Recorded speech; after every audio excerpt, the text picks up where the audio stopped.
first outing at Boston, but it's 32 degrees, can't grip the baseball, and he's facing his former team, the whole thing. But I even think in that game he showed signs. But yeah, he's another great pickup. The Cubs are countering Mizrachi with Ben Brown. Righty was a reliever to start the year, but this will be his third start of the season. He's 1-1 with a 1.60 ERA. He's allowed just one earned run in his last 10 appearances. First pitch is slated for 6:40.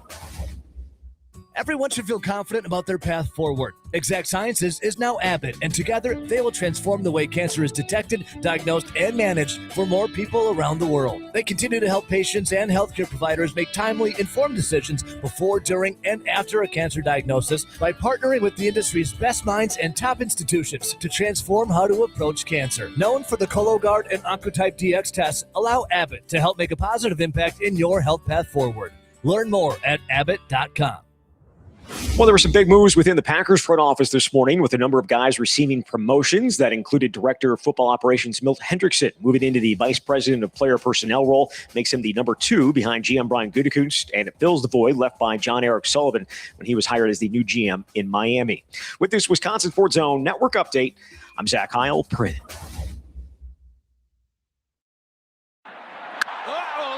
Sorry to interrupt. Here's Yelly going deep to make it 1-0 Brewers. Inserts himself into this series. His second home run in as many days. Are you kidding me? Wow. 409 feet, 109 miles per hour off the bat. Doesn't matter if the wind's blowing in or out for that absolute rocket of a bomb right here by Christian Yelich. That's a hanging sweeper.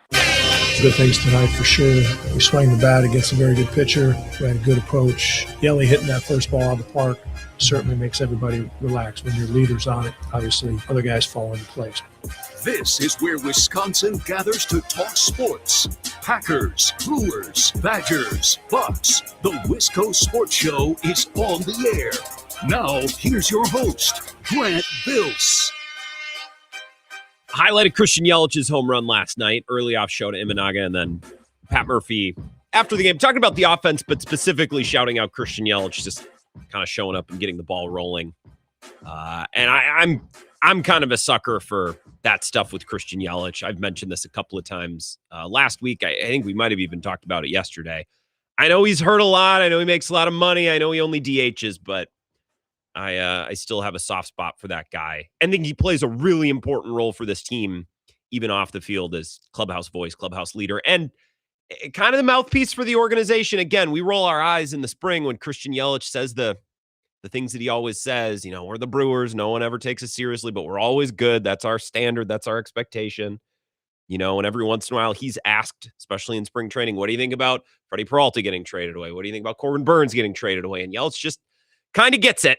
He kind of gets what the organization is trying to do in the way that they operate, and speaks very well and communicates that well, I think, publicly as an ambassador for the team. And I think his role in that clubhouse is really important too. So anytime Murph talks about that, and anytime certainly hits a home run in a big rivalry game, just get a little feeling. So that's where we'll start tonight. We'll start with the Brewers.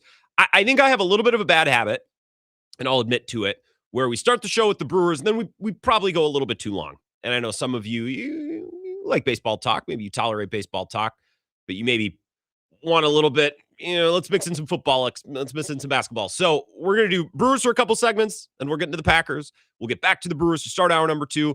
And then I want to react to a couple things from last night. Crazy good night of sports. If you were willing to flip back and forth and stay up late. Game 7 between the Canadiens and the Sabres. Very good. Overtime hockey in Game 7. And then Game 1 of the Western Conference Finals. Maybe the best basketball game, or one of the best basketball games of the year. So all of that on the docket, and we'll kind of switch back and forth. So I'm not going to drag out our Brewers conversation for the first hour and a half. And then, by the way, before we sneak out of here, here's a Packers thought. And then we're done. I probably shouldn't do it that way. So that's kind of the layout, the rundown for tonight. I'll take your calls throughout. 608-321-1670 if you're interested in joining. And you can jump in on the live stream as well. Comment along and watch the show if you're interested. The Wisco Sports Zone app, the best way to do that. The show also has a YouTube channel. You can also see it on my Twitter page. You can follow me at Wisco Grant. Let's start with the Brewers. They won 9-3 last night. I am a loser. I'm a child. I'm petty. I'm immature. I will cop to it all 100%. These games are absolutely my Super Bowl. Absolutely, absolutely, absolutely. Brewers Cubs is my Super Bowl. These games are everything to me. I get nervous to the point where I'll just watch the game cast on my phone. I will listen on the radio. I'm not comfortable at all sitting and watching a Brewers Cubs game because these games mean that much to me. They're my Super Bowl. I'm admitting to it. It's loser behavior, but I recognize it. I cop to it 100%. Last night, I listened to the first 4.5, 5 innings, just walking around my neighborhood. Now it was a beautiful night and I like to walk, but I was like Brad Pitt in Moneyball. I'm listening to the radio and I'm walking around. I can't sit still. I can't watch it on TV. I get too worried because these games mean too much. Brewers Cubs is a great rivalry.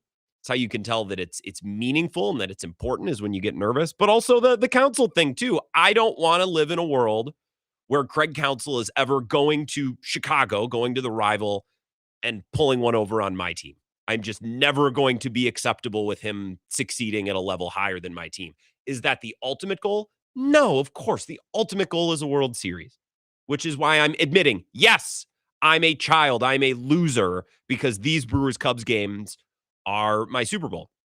So to win last night the way that they did 9-3, waking up this morning, I do a hit on our Rock Morning show with Brian and Gene. Rock Mornings on 95.7 and La Crosse, where they've been on forever, and the X up in Eau Claire as well. By the way, happy birthday to Simpson. I missed his birthday party on Friday. I feel bad I was busy. I'm sorry. I'll make 51 next year if he has another party. But I told him this morning, I feel like the Packers won yesterday.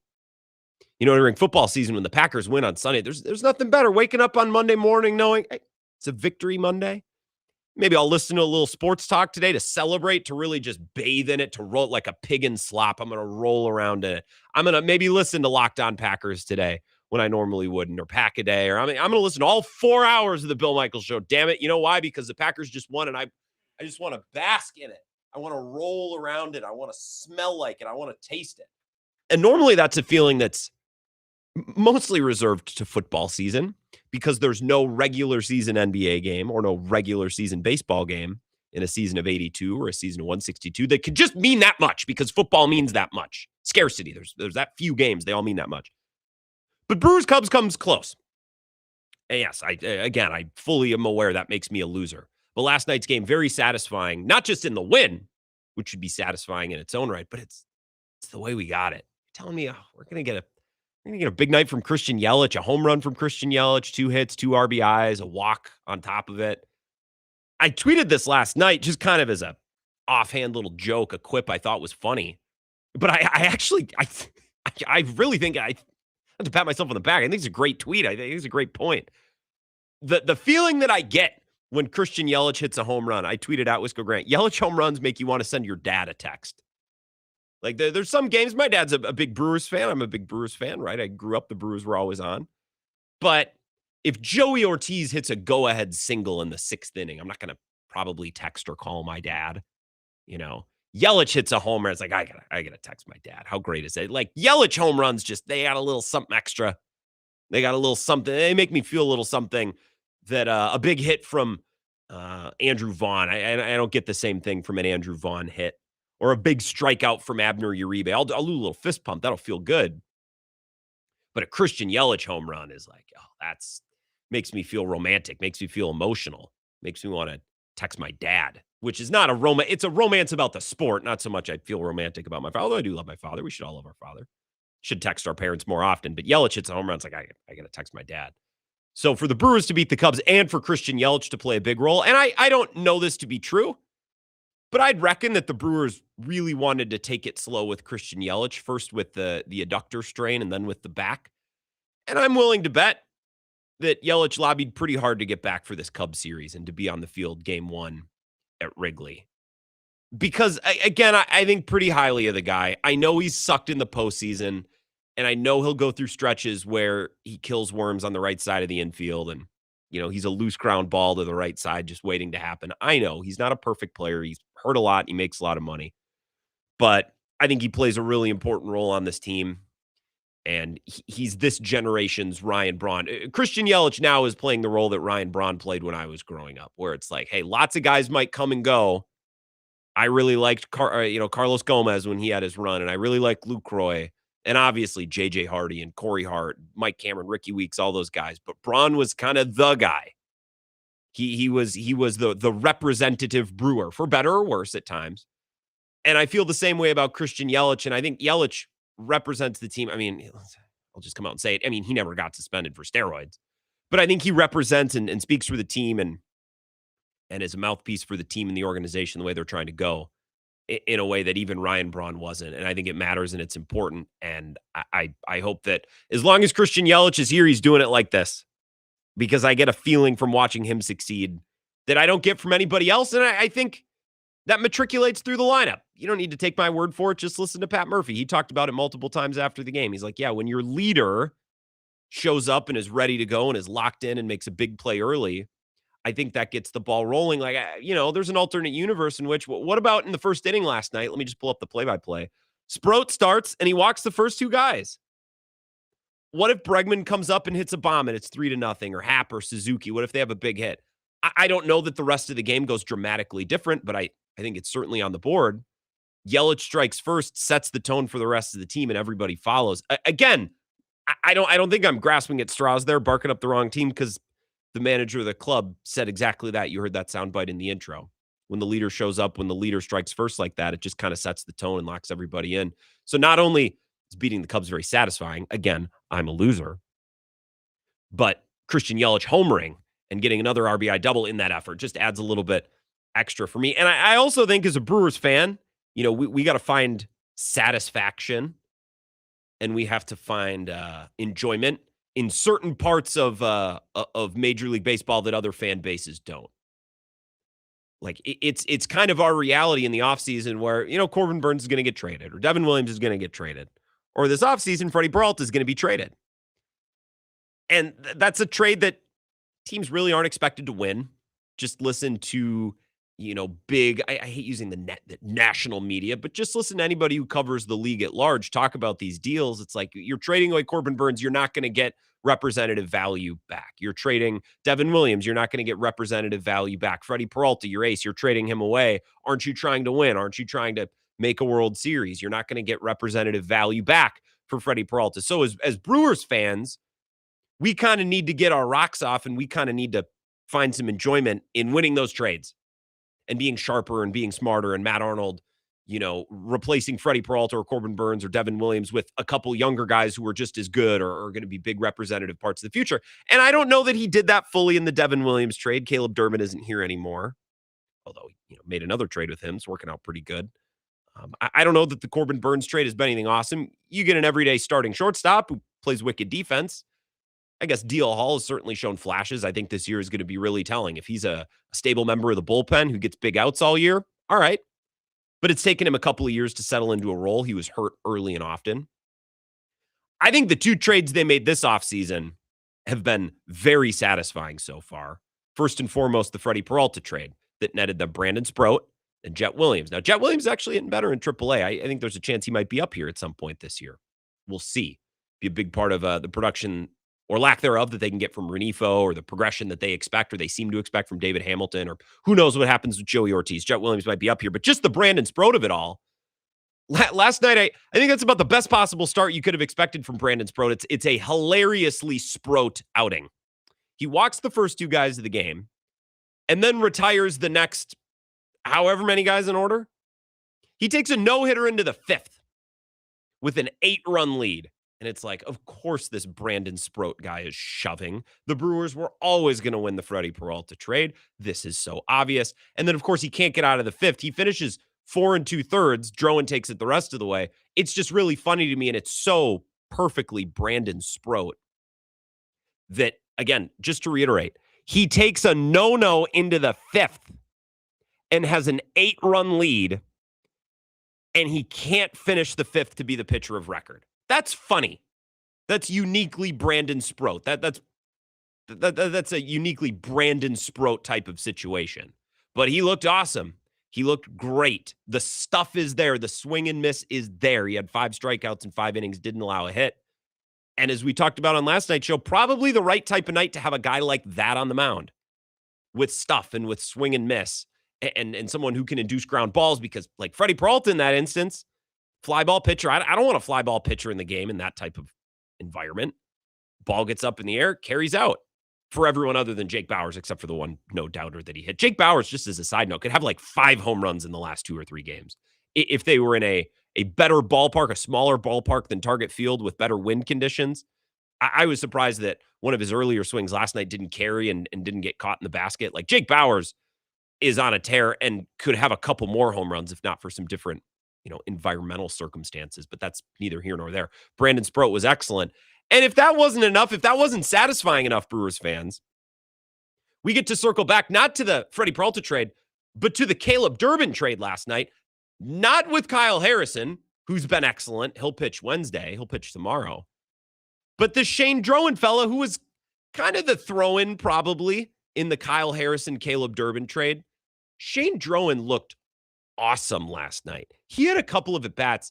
I can't remember what inning it was where he sat down Alex Bregman on 3 straight pitches. It's like, oh my God, man. I think the at-bat went strike on the inside corner. Contreras challenged, caught the edge. And then it might have been a changeup at the bottom of the zone or a fastball, something at the bottom of the zone, caught the edge. And then he blows one by Bregman high and on the inside, 1-2-3, sits him down. It's like, dude, it's not just Sproat, who looked really good in a unique Brandon Sproat way. It's not just Kyle Harrison, who's been excellent this year. He'll go tomorrow. But now it's like, oh, the other pitcher they got, who's kind of making a home in the bullpen, now he's throwing 4 innings, or was it 3 and change or 4 and change? 4 and change, 4.1 innings last night, 5 strikeouts. It's like, okay. So even that guy is shoving. So to conclude and to wrap up my opening remarks here, it isn't just very satisfying to beat the Cubs. Again, I'm a loser. I cop to it. But to do it in a game that featured a Christian Yelich home run and a double, and in a game where the only 2 pitchers you used were Brandon Sproat and Shane Drowan, both were awesome. One came back in the Freddie Peralta trade, and one came back in the Caleb Durbin trade. Okay. Like, yeah, if you're trying to fire me up as a Brewers fan, that checked all the boxes. You beat your rival, Yelich had a moment, and oh yeah, Matt Arnold gets to say, hey, look what I got this offseason. Look who, Freddie Peralta's gone? Get a load of this guy. Oh, we traded Caleb Durbin. You all thought, what the heck? Oh, look at this guy. Very funny, very satisfying. When your Brewers thoughts on the other side, 608-321-1670. We'll be right back. This is the Wisco Sports Show with Grant Bills on the Wisconsin Sports Zone Radio Network.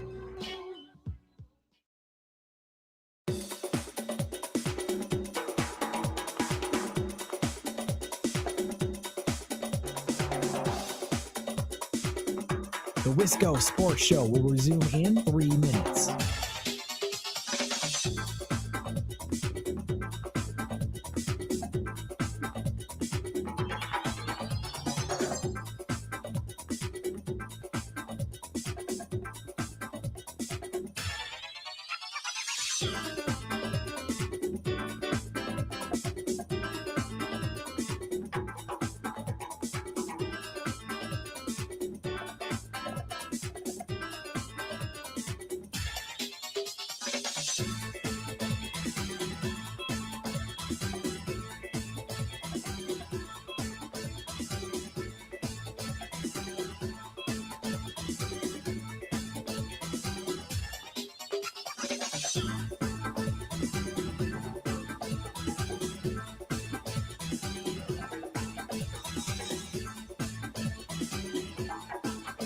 The Wisco Sports Show will resume in 2 minutes.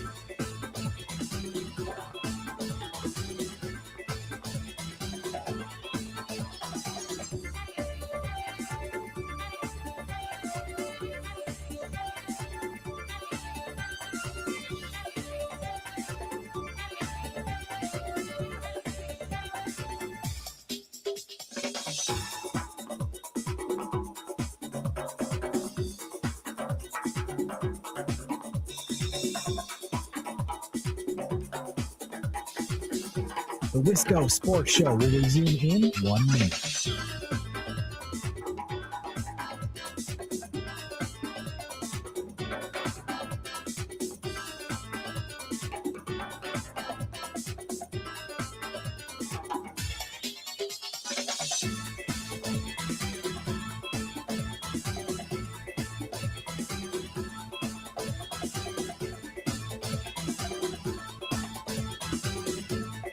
The Wisco Sports Show will resume in 30 seconds.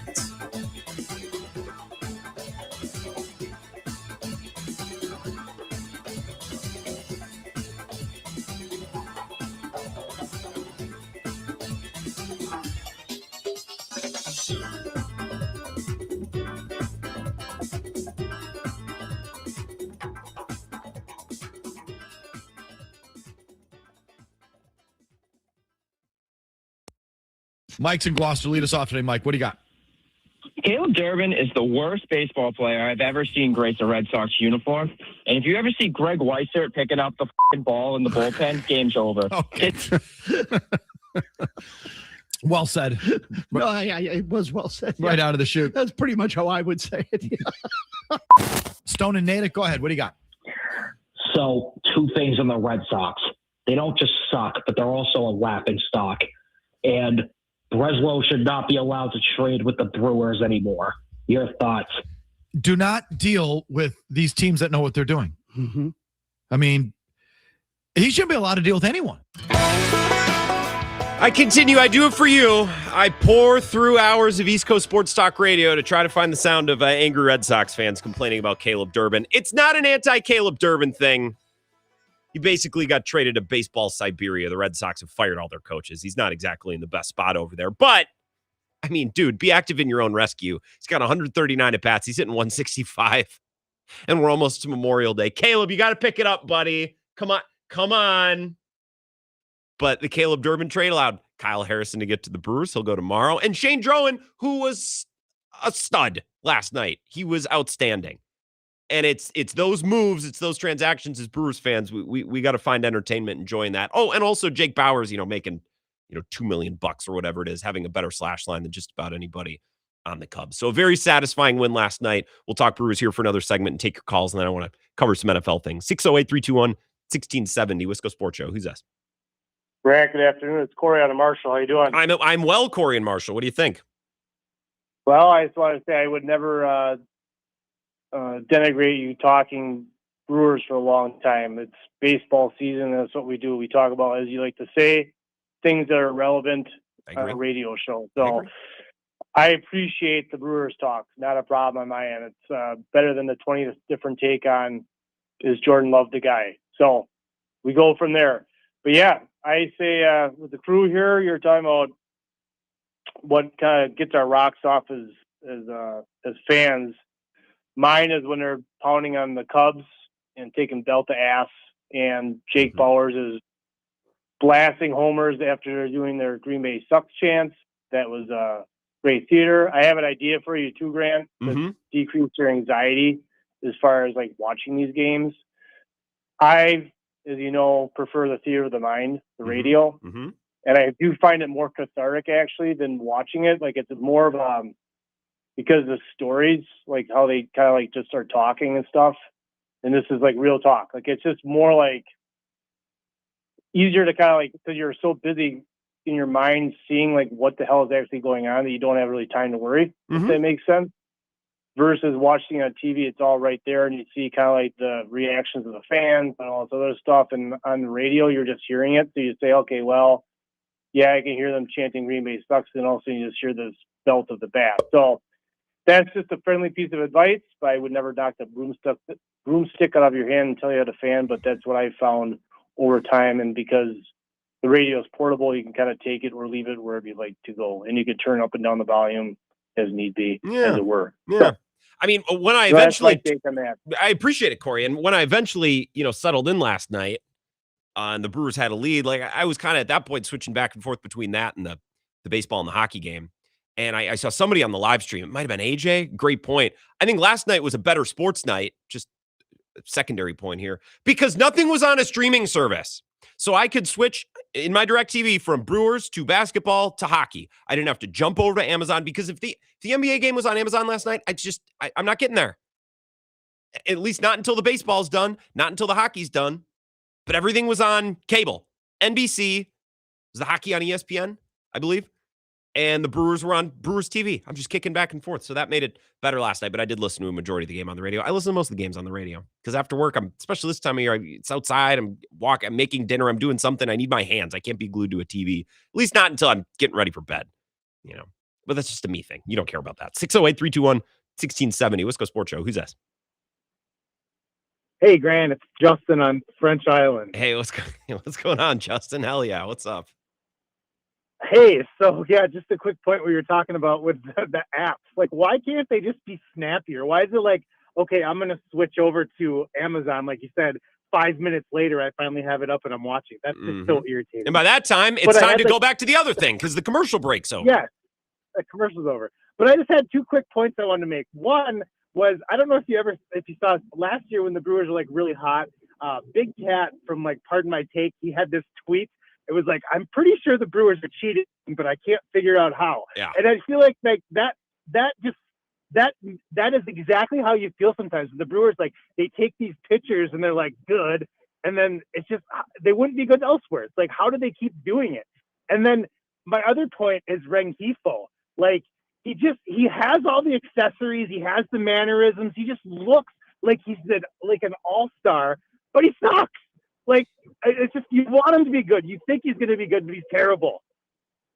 So the funny thing is, Justin, appreciate the call. Rengifo got it going there for a week or two. Look, I think if Rengifo is a platoon third baseman and he's hitting 7th, 8th, or 9th, you could do a lot worse. I think at some point the Brewers will try to do better with Jet Williams.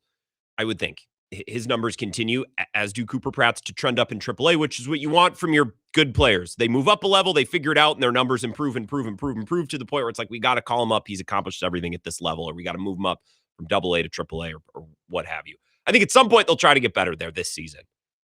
But if Luis Rengifo is a platoon third baseman and he's hitting in the bottom third of the lineup, you could do a lot worse. Now, it was funny last night. I was listening to the radio broadcast, and it was the 4th inning. What was their big inning? What did they score? 4 runs in the 4th. Grindle and Mauer, who I've really started to enjoy as a duo, by the way. I've kind of been indifferent on Josh Mauer for a long time. He's pretty witty. He's funny. He's got a different voice than the other two. I'm kind of starting to enjoy Josh Mauer. And they were pointing out that I believe before Rengifo came up in the 4th, there were 3 swings and misses total. Showed it. Like, he just wasn't generating swing and miss, which makes it really, really hard to get through a game. You can pitch to contact, but every once in a while you need to be able to miss a bat with runners on or with the wind blowing out. He just couldn't do it. And as soon as Grindle or Mauer, I can't remember which one, said, well, and the thing is, Shota, they got his number. They only have 3 swings and misses. Rengifo comes up and strikes out swinging. And then Frelick got the double. Ortiz walked, which just mind-boggling, by the way, from Imanaga. You can't walk Joey Ortiz to turn things over to Jackson Cherry with men on. You just can't do it. And I can only imagine if Shota was a Brewers pitcher and he did that, what Pat Murphy would have to say about him after the game, especially considering how hard he worked Gasser in the postgame presser on Sunday after the Twins game. But Shota not generating a lot of swing and miss until Rengifo came up. But again, if he's a platoon third baseman, Justin, and he's playing half the time, and he's probably going to get replaced sometime this year by Jet Williams or Cooper Pratt, like, those guys on the left side of the infield currently are placeholders. That's how you should view them. And you could do a lot worse than Rengifo, including 2 of the guys in the lineup, Ortiz and Hamilton. He's not always on. Most of the time he's not, but every once in a while, have a great week. He can help you win some games. Caller number 3 here, Wisco Sports Show. Who's this? Hey, Grant. Yes. How are you? I'm doing good. All right. This is Larry. I just got back from Florida. I talked to Bill yesterday, and I want to say something about you. You make your show feel like we all are your best friends. Oh. Like, you would go out and have a beer with us and go fishing with us. Well, I would. Go golfing with us. Yeah, you just make the show so fun. Well, thank you, Larry. It's nice to hear. Welcome back from Florida, by the way. Weather turned just in time for you. Man, I got to tell you, hey, I was hanging around a bunch of people from the East Coast, like the Phillies crew and stuff like that. those teams back there have nothing but respect for the Milwaukee Brewers. Okay. They have no Packers, but they have so much respect for the Milwaukee Brewers. And the people that are Phillies fans, you should hear them talk about how they respect Milwaukee. And it's just great to see hear that stuff when I'm over there in one of the smallest, baseball communities in the United States, and those guys are like, how in the hell do you guys do that every year? It's so much fun, and the Yankee fans are the same way too. Although I don't care for their type of fans, but whatever. Very polite way of saying that. Renifo, I got to tell you something. Mm-hmm. He's a scrapper. He reminds me of the type of guy that if you went to a bar, you'd want him right behind you, backing you up. Mm-hmm. He just does everything he can. Like last night when he tried to steal second base, what the heck is he doing taking second base on that hit? But it was fun to watch it at that point of the game. Yeah, points of the game. He added some entertainment value. Yeah, that's a good. He's got a lot of entertainment value. Some of his swings, I'm like, where did that come from, man? He's swinging inside when the ball's 3 feet outside. But see, anyway, he makes the game. He makes the game fun. And I'll tell you one more thing. Go ahead. You gotta have fun when the Brewers win and beat the Cubs. Yes. These people that keep going, well, it's only one game. So what? It's the greatest game of the week. It's the and it's the game that's on today, Larry. I appreciate the call. You're right. Those people, and I understand it's a big sample size sport. It's 162 games. And if you're someone who's like, it's only one game, okay, well then watch the game and go to bed or check the box score, because Sports Talk Radio isn't for you then. We're going to talk about the game every day. We're going to react to the game every day. When the game is on and a player strikes out, I'm going to go, damn it, that player struck out. I'm not going to say, well, it's a long season. There's another thing from Larry's call, and I'm going to call back if you're an everyday listener to opening day when the Brewers won, and I can't remember who it was, called in and said, I actually think it's going to be a silver lining that Jackson Churrio's hurt, because it's going to give other guys opportunities to play. And I pointed out that call at the time, and I said, that's the type of takes you get when your baseball team's winning, because when your baseball team's winning, there's not a single bad thing in the world. Just the sun is shining warmer, the steak is juicier, the lobster is more buttery. Like, it's just, you can look at a bad player and say, hey, I kind of like that guy. And Larry just gave us another example. Add that one to the file. It's like, hey, Renifo, he makes the game more fun. Like, God bless him for trying to get to second on Ian Happ when everybody knew he was getting gunned down. So Larry with an all-time positive spin, but that's the type of spin you get when your team is winning. One more Brewers call here. We'll circle back to the Brewers at 5 o'clock, but I want to talk about the Packers next. But first, Wisco Sports Show. Who's this? Hi, how you doing? This is Tom. Hey, Tom, what's going on? Hey, talking about Ortiz. Yes. Okay. He's very close to a Gold Glove outfielder, but what do you think is it in him? Is he not teachable? Is he doing everything wrong?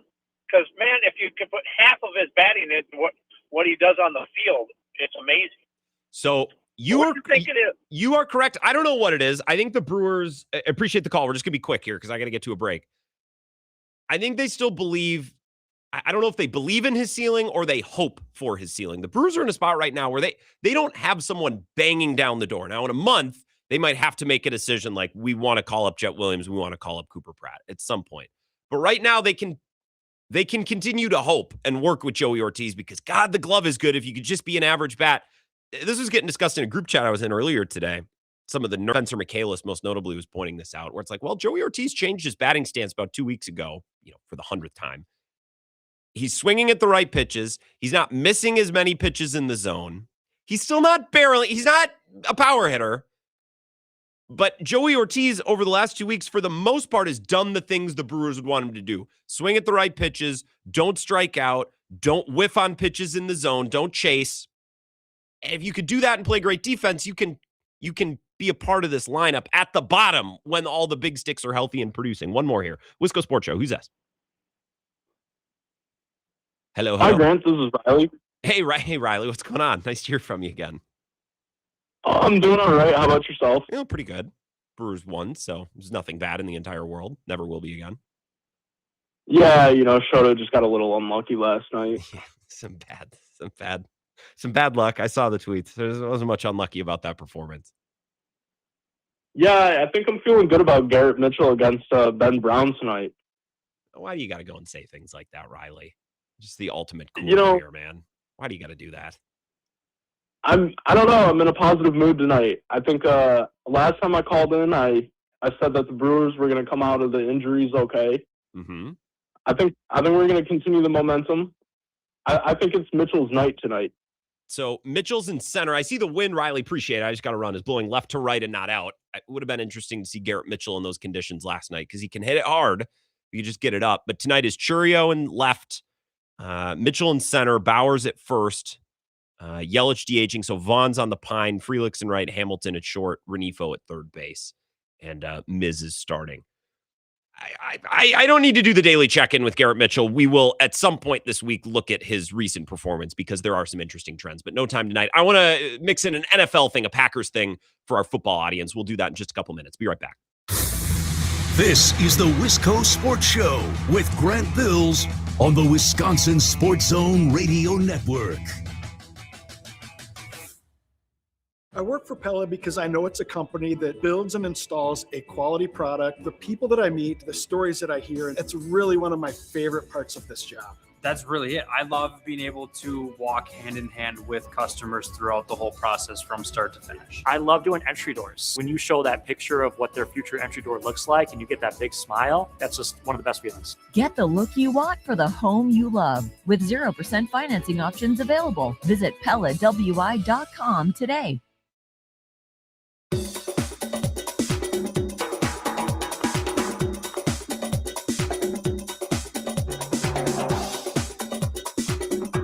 The Wisco Sports Show will resume in 5 minutes.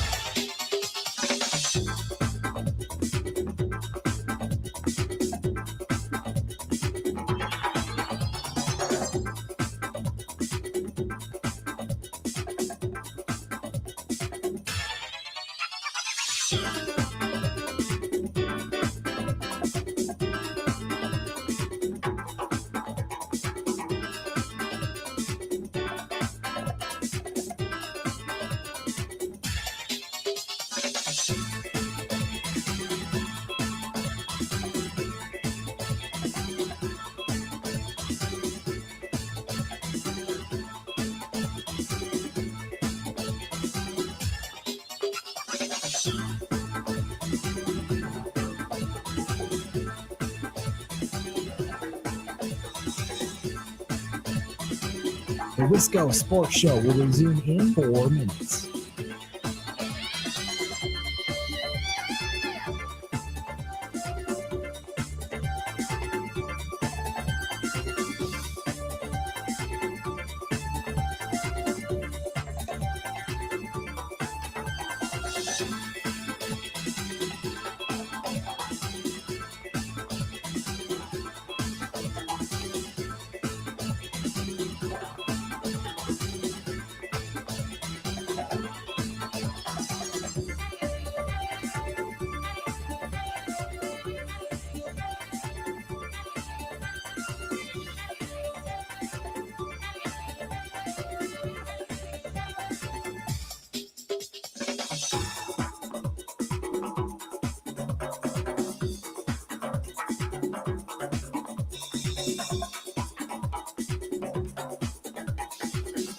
The Wisco Sports Show will resume in 3 minutes.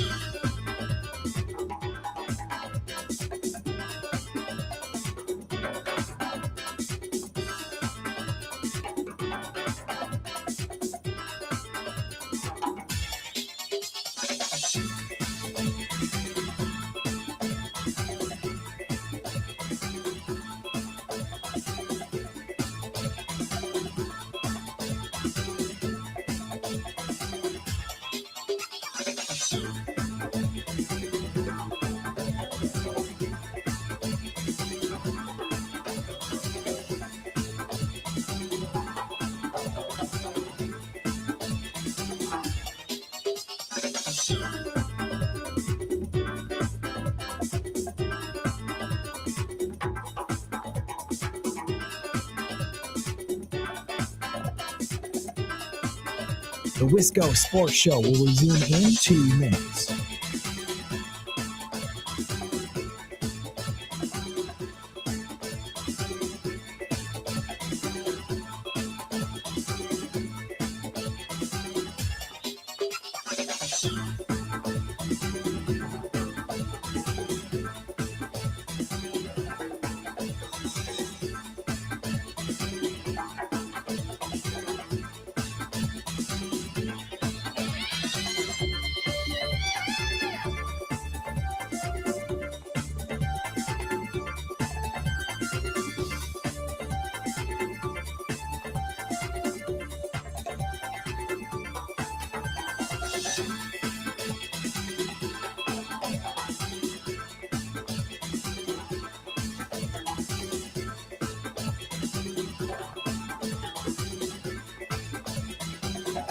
The Wisco Sports Show will resume in 1 minute.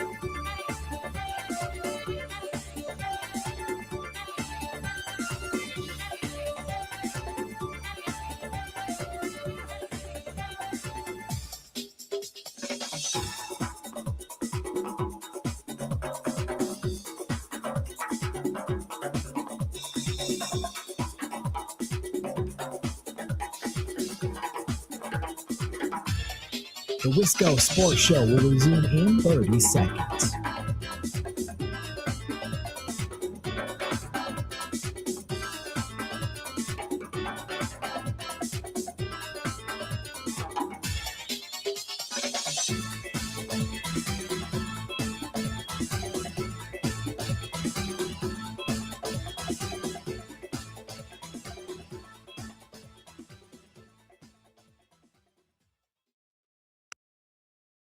I think the Pittsburgh Steelers, with the old Green Bay coach, there's a street named after, by the way, in case Packer fans forgot, and it sounds like a lot of you did.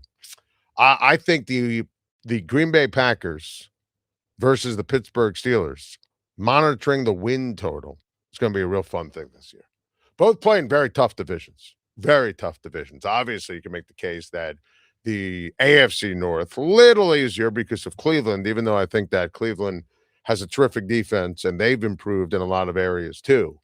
But I firmly believe that you will see Aaron Rodgers and you will see Mike McCarthy have more wins this year than Jordan Love and Matt LaFleur.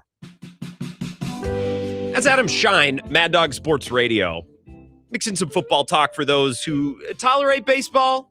But Grant, can we mix in just a couple other things? I could probably do 2 hours of Brewers talk this time of year, especially middle of a Cubs series. We'll get back to the Brewers at 5 o'clock, but I want to mix in some other things just for parts of our audience that, can you talk about the Packers just a bit? Grant, give us something. Well, Adam Shine is firing away again. I don't know if he's figured out something, or I don't know if he has an axe to grind with the Packers or with Jordan Love. Look, if you don't think Jordan Love's that good, fine. And if you don't like the way that the Packers operate, you don't think they're aggressive enough, or you don't think Matt LaFleur's good, that's fine. I'm not saying that the Packers are beyond criticism or beyond reproach, above criticism from the Cowherds and Nick Wrights and the national Dan Patrick, Adam Shine, the big national sports talkers. You criticize Packers all you want. It's just sometimes it's a little odd from Adam Shine. I remember when Jordan Love first took over, he really got under the skin of Packers fans because he had that segment about how Jordan Love can't play football. Remember that? We had a lot of fun with that. I got a lot of run on Wisconsin Sports Talk Radio. And then Jordan Love turned out to be good. Fine. A lot of people were questioning Jordan Love. It's like, do the Packers even think he's good? He wasn't really flashing in the preseason, or early on it didn't look great. And Mark Murphy basically said, like, we'd like to know by Thanksgiving whether or not we got our guy. So, like, it wasn't a foregone conclusion that Jordan Love was going to be awesome. So you have questions, you do a segment about it on radio or on television, and you're wrong. Whatever. People are wrong all the time. I'm wrong every day. Who cares? But it seems like Adam Shine keeps circling back. And you think the Packers should have fired Matt LaFleur? Fine. Great take. We talk about it all the time. Not just nationally, locally. We've been talking about it for 2 years. We've been having that conversation, that debate. You don't think Jordan Love is a Super Bowl winning quarterback? Fine. Fair. It's the offseason. Go nuts with that topic. I don't know why Adam Shine wakes up in the morning and says, you know what? A segment I have to do? I think Mike McCarthy and the Steelers are going to win more games than the Packers. not division rivals. They're not really connected in any sort of way. They don't play each other this year. Well, Mike McCarthy used to coach in Green Bay. It's like, yeah, almost 10 years ago.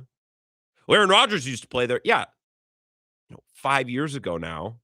Stop with the Jets. It's a very bizarre, but whatever. I'll take it. I'll take the content. Maybe the Steelers win more games than the Packers. Maybe not. Here's my point. Here's what I want to talk about. And Michael Wilbon discussed this on ESPN today as well. I'll give you that audio in a sec. I think because Aaron Rodgers is discussed so much as a talk show topic, because Aaron Rodgers is used as fodder so often on debate shows, and a lot of the stories the last couple of years have been, outside of football. And that's not even not even the COVID stuff, but like, will he come back? Won't he come back? The darkness retreat, the hand signals. Is he going to Pittsburgh or is he retired? Well, now is he going to pair up with Mike McCarthy? Did he get Robert Saleh fired? Like all of these juicy sports talk, radio and television topics that are really secondary from football. The subject with the Jets was never, will he win a Super Bowl here? It became clear pretty quickly that he wouldn't. It was, did he get Robert Saleh fired, en route to winning however many games they won? How many games did they win with the Jets that year? Freaking 5 or whatever. We're never talking about the football. And in Pittsburgh, we discussed a little bit of the football last year. They just weren't up to snuff and they weren't cutting the mustard against, the best teams in the biggest moments, or even the Texans, who were outclassed by the Patriots, who almost lost to Jarrett Stidham, who then got blasted by Sam Darnold and were non-competitive in a Super Bowl. So like Aaron Rodgers, he's always a topic. The topic hasn't been football in a while. And I think for that reason, we've kind of forgotten, or we kind of underplay the fact that he really hasn't been good in a while. Like I'm not trying to be a jerk, but like he wasn't good his last year in Green Bay. They missed the playoffs that year. And we had a broken hand. Okay, sure, he had a broken hand. That was 4 years ago. He goes to the Jets. He pops his Achilles in the first game. A year after not being good. So just to recap year by year here. He's not good. Then he blows his Achilles. Then he comes back the next year and is still really not good.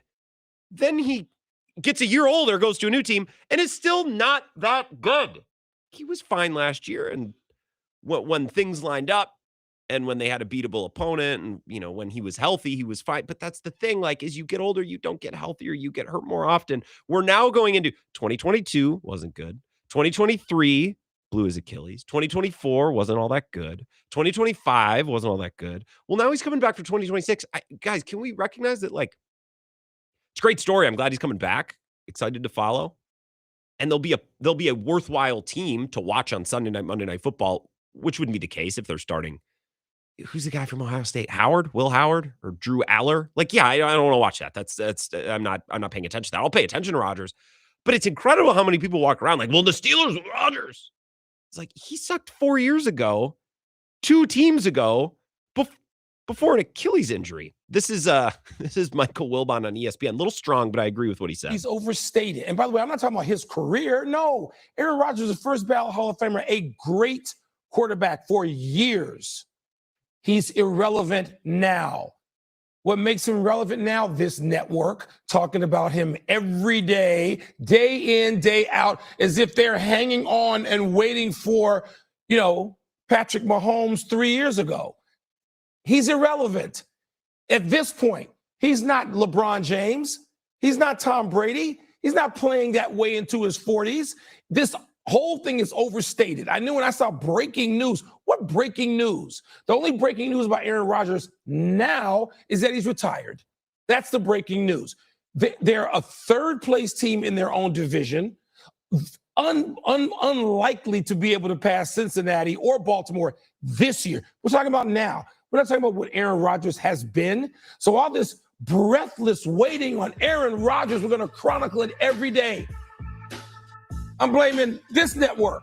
So I'm gonna cut it there. There's a little bit more from Wilbon. He's not irrelevant. He's very relevant. He's playing quarterback for the Steelers, and they'll probably be in the mix this year. But I think someone needs to come out and say, like, guys, it's been 4 years. It's been 5 years, actually, since he's even, been on a Super Bowl level contending team. I know they made the playoffs last year, but can we all be honest? They probably wouldn't have if not for injuries to Lamar Jackson, Joe Burrow. I'm not trying to take anything away from Aaron Rodgers. I just want to make sure everyone, like, can we realize it's been 5 years since he's really been on an honest to goodness playoff team and played at a high level. He had a passer rating last year worse than Mac Jones. I'm not trying to pick on him. I'm just saying, I'm just trying to, like, we all realize this, right? The 2024 regular season, his passer rating was scrolling 20th, right below Geno Smith, who the Seahawks couldn't wait to get rid of. So I'm happy Rodgers is back. But I heard Adam Shine's rant today. It's like, the Steelers will win. He always sounds like he has a plug nose. The Steelers will win more games than the Packers. It's like, you guys know it's been like 5 years since Rodgers has had like a really good. I'm not trying to pick on him. I hope he's good this year. It's way more entertaining than what the Steelers would be without him. It's like they're trying to be boring. And Rodgers like, I guess I'll come back. So this is watchable. Like, people have to watch you guys. I guess I'll come back. Give people a reason to pay attention. But you sound insane. If you don't like the Packers, if you don't think the Packers would be good this year, fine. It's a very fair take. But to be like, McCarthy, he won a Super Bowl, remember? He's got a street named after him. It's like, yeah, half the Packers fan base wants him back. We're well aware. Mostly because nobody likes Matt LaFleur. It's been 5 years since he's been any good. That was 2 teams ago. And one Achilles ago. I don't get it. We all realize this, right? It's been a while since he's been good. He's old. Well, he was hurt last year. Yeah, and the year before, and the year before, and the year before. He's going to get healthier this year? He's probably been in the jungle this offseason eating clay, which is cool. I support that, but that's not going to make you, it's probably not going to make you healthier. Tom Brady stayed healthy because he ate clay. By the way, complimentary. He ate clay. Rodgers is eating clay, derogatory, probably drug clay. But that's what Tom Brady had to do to stay healthy. Rodgers is not going to be more healthy. So we all realize this, right? I think I'm taking crazy pills. We're going to wrap up the first hour. We'll get back to the Brewers at 5 o'clock, mix in some NBA. It's more Packers talk in hour number 2 as well. Be right back. This is the Wisco Sports Show with Grant Bills on the Wisconsin Sports Zone Radio Network.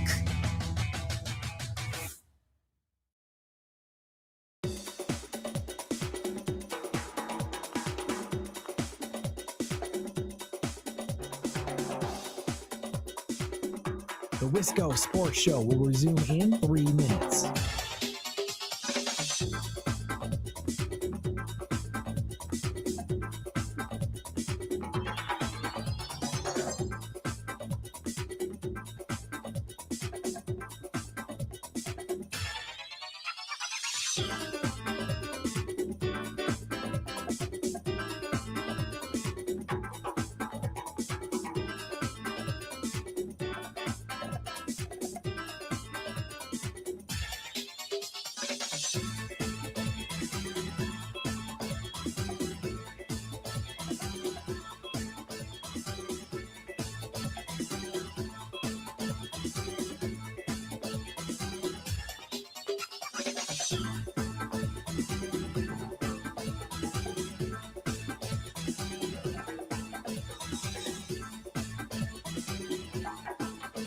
The Wisco Sports Show will resume in 2 minutes.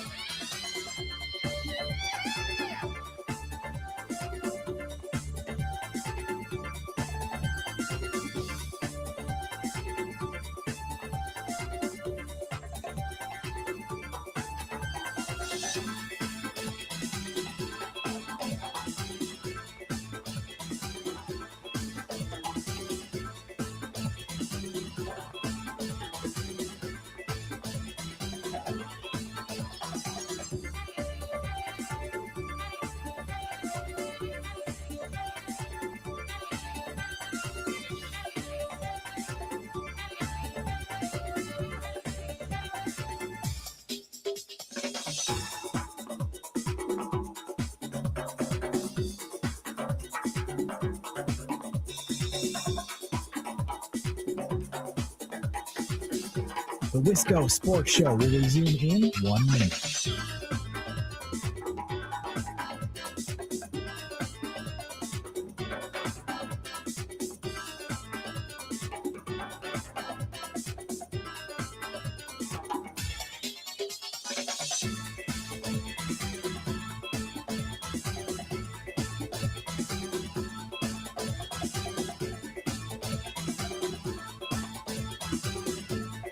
The Wisco Sports Show will resume in 30 seconds.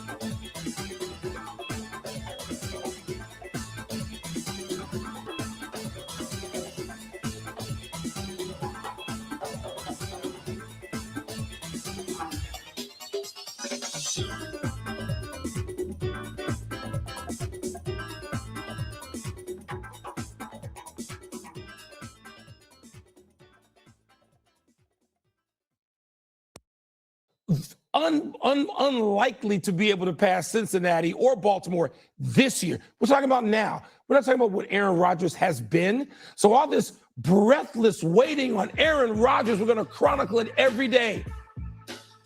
I'm blaming this network because every time I turn on all of our shows except one, I hear about Aaron damn Rodgers. And again, it makes it sound like I'm criticizing Aaron Rodgers. I'm not. I'm criticizing us. I'm criticizing breaking news. I'm criticizing every day we got to talk about Aaron Rodgers. No, we don't. Well, he's irrelevant, period. Well, irrelevant's a little strong, but I understand where Wilbon's coming from. My take is like, guys, it's been 5 years since he's been good. I know they were okay last year. They won the division, but I mean, I don't think they're a playoff team without Lamar Jackson and Joe Burrow getting injured last year. A couple of texts here. We'll get back to the Brewers at the top of the hour. 715 number, don't have the name. Says, I've listened to you since you started the show. How many ever years ago? It was 8 years ago. And your takes on Aaron Rodgers have flip-flopped so many times, it's hard to keep track of what side you're on. Well, I'm on the side of, trying to just say what's happened. And I don't know if you followed. There's been a lot that's happened with Rodgers over the last 8 years, including he might be done. Oh, he's good again. Oh, maybe he's regressing and the backup might be better. And now he's with the Jets. Now he exploded his Achilles. Now he's with the Steelers. Like, there's been a lot that's changed with Aaron Rodgers. If I just gave you the same take the whole time, I don't know who that's serving. Jay Krebs is still better than half the league, probably 3/4 of the league. Man, I don't know. Like, I don't know. I think he's fine. He'll probably get hurt because he's old, and old guys get hurt, especially old guys who have been hurt a bunch. So these are the types of things that people still say about Rodgers. He's still better than most guys. Like, that's what I'm telling you is no, I don't think he is. Because he's old and he gets rid of the ball really fast because he doesn't want to get hit. Well, Grant, that's a good thing. Well, sometimes, but a lot of the times, no, you need stuff to develop down the field. And it's not all his fault. I think the Steelers are a bit prehistoric in the way that they've built that team, and their defense makes a bunch of money, and they're not really all that good. So this isn't a Rodgers Steelers thing. It's the fact that, we got to compare the Packers and the Steelers, and Adam Schein is like, the Steelers will win more games. It's like, I mean, you don't have to like the Packers, man, but that's a weird slant. Rock and Rick asks if Metcalf is still there. Yeah, he hasn't been suspended yet. The season, we got lots of months before the season starts. Jake from Eau Claire. My biggest problem with Major League Baseball and the Brewers right now is that everything is MLB TV. Do you think it's ever going to come back to cable or any of your typical local channels? I miss when you could watch a game or two a week on TV. Well, MLB TV, Brewers TV is on cable. So if you have cable, you should get it. And if you don't, get a new cable provider. So many of you, this drives me nuts. I'm not yelling at you, Jake. But we get these texts, especially on Bill's show. It's like, I have Hulu Live and the Brewers aren't on there. It's like, then get something that has it. It's not like you're doomed to have the same provider until you die. Now, if you don't want to change it, all right, fine. But then don't be like, well, Hulu doesn't have it. Yeah, they're not going to. No, it will not get cheaper and easier to watch your teams ever. It's not how the world works. Tom from Oak Creek on Sprout says, he reminds me of Freddie Peralta. Electric stuff, long stretches of billions, and a blow-up inning that prevents him from pitching into the seventh or beyond. Tom, you were exactly correct. Perfect segue to get back into the Brewers. After 2 minutes, we'll get the highlights and the updates here from Zach Heilprin. We'll be right back.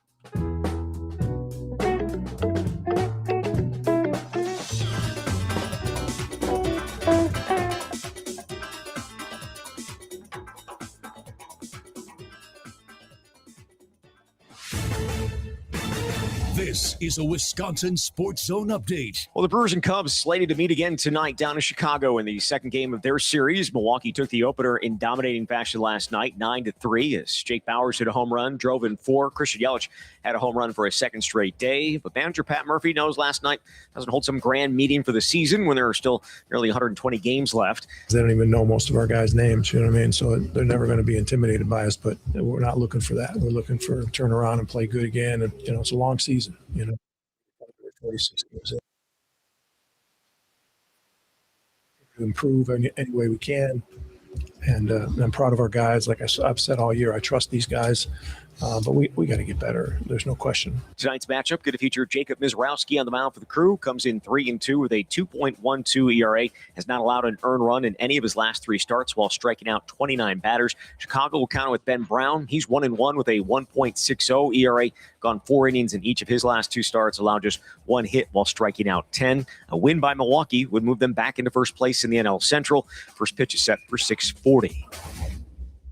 Everyone should feel confident about their path forward. Exact Sciences is now Abbott, and together they will transform the way cancer is detected, diagnosed, and managed for more people around the world. They continue to help patients and healthcare providers make timely, informed decisions before, during, and after a cancer diagnosis by partnering with the industry's best minds and top institutions to transform how to approach cancer. Known for the Cologuard and Oncotype DX tests, allow Abbott to help make a positive impact in your health path forward. Learn more at abbott.com. Well, the Packers announced a bunch of promotions within their front office this morning. It includes longtime director of football operations, Milt Hendrickson, being named vice president of player personnel, makes him second in command behind GM Brian Gutekunst. With this Wisconsin Sports Zone Network update, I'm Zach Heil. Number one is the opponent in town. Yes.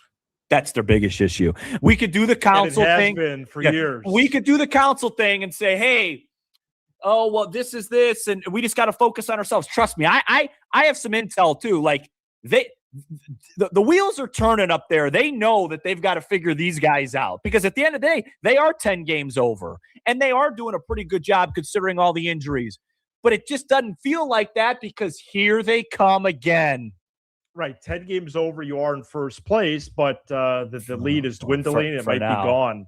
Yeah. After that's your biggest problem, wearing light blue or whatever their colors are now, dark blue and gold, light blue and gold. When they turn in here on that bus with Pat Murphy, that's your number one biggest problem right there. They don't even know most of our guys' names, you know what I mean? So they're never going to be intimidated by us, but we're not looking for that. We're looking for just turn around and play good again, and for us to, it's a long season. This is where Wisconsin gathers to talk sports. Packers, Brewers, Badgers, Bucks. The Wisco Sports Show is on the air. Now, here's your host, Grant Bills. Sam Olver, Locked On Cubs. Just some fun audio I cut from last night's podcast. I had a couple other comments, mix them into the show. He was on last night, so if you missed that Brewers-Cubs conversation, it was good. Find the podcast, the Wisco Sports Zone app, or wherever you get your podcast. Hour number 2, I want to get back to the Brewers, but before I do, I'm just going to do a hard cut here because I think we might have a football call, and I want to, if it's a football call, I want a chance to get this person in before we switch back to the Brewers. 608-321-1670, Wisco Sports Show. Who's that? Well, things ain't always what they seem, so wake up, Grant. It's Mad Max in the Tunnels Under Racine. Mad Max, I heard a little bit of your call to Ebo this morning. I was in my car for about 30 seconds. I heard the term sheeple, but I didn't quite get the context, but I'm sure it was an absolute banger. Nice to hear from you. Yeah, actually about that, I was talking about Bill Gates and his genetically modified ticks, and I feel like I should mention that to you, too, just because I know you're an avid hiker. I know you went hiking over the weekend, so watch out for that. Watch out for ticks falling from the sky and ticks that are chasing humans and trying to bite them and getting those meat allergies. I got a tick on the back of my left leg on Saturday. I was ticked, because all these ticks, they got these designer diseases now that the cabal, I'm pretty sure, has engineered some of them. I remember when I was young, Mad Max, I was talking to Ebo about this. You could just go run around in the yard. And if you came home with a tick on you, just pluck it off. It was no big deal. Maybe you got Lyme disease. If you get antibiotics, it was pretty rare. Now it's like, I don't know, man. If you get a deer tick, you watch that thing, call a healthcare provider. You're going to end up allergic to meat or dumping your brains out, or body can be paralyzed from Lyme disease. Dude, it sucks. Yeah. Anyways. Yeah, it really is a shame. Anyways. It's disgusting. But anyway, so just great win last night. I woke up a little extra fired up this morning, and I agree with your take earlier. Just these games feel like they mean more. Like Tuesdays I think suck. I think Tuesdays are the worst days of the week. Like, if this makes sense, Tuesdays feel more Monday-ish than Mondays themselves do to me. I don't know why. That's just how it is. But today I woke up with just an extra pep in my step, but one thing that kind of bothered me though is just I heard Murphy's quote in the news break, just the whole underdog thing, like, oh, these guys don't even know who we are. That's just, to me, that's just getting old. I think you need to change your mindset just to like really be the alphas. Just like, yeah, we're the alphas. You know, everyone knows who we are. You know, we're the best team in the division, and we're just going to crush these guys.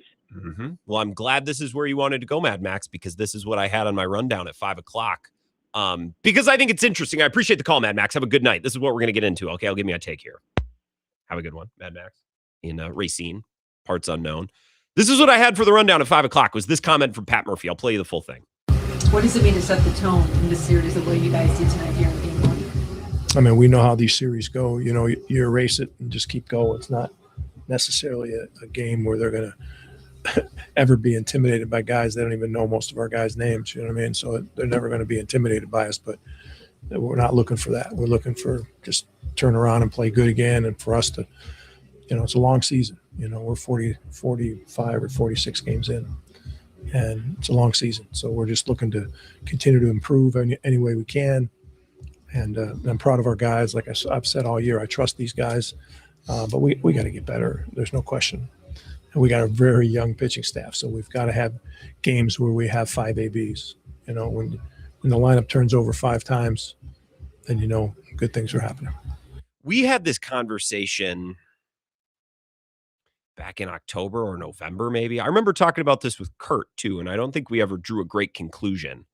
This is the problem with Pat Murphy, and I don't even think it's a problem, but this is the, you know, not a problem, but a problem in a way where it's like, you guys seen a Free Solo, the boulder problem. Like, I don't mean a problem isn't an issue. I mean, a problem isn't a noun. Like, this is the quandary, or the what's the word where it's like two things, or not parallels, but you know, two things that are in direct opposition. It's not quandary. It's not problem. Paradox, maybe that might be the word. This is the Pat Murphy paradox. The Pat paradox, if you will. The Pat's pocket paradox is his whole brand is scrappy, fight like a boxer, like a football coach. And I think that approach and that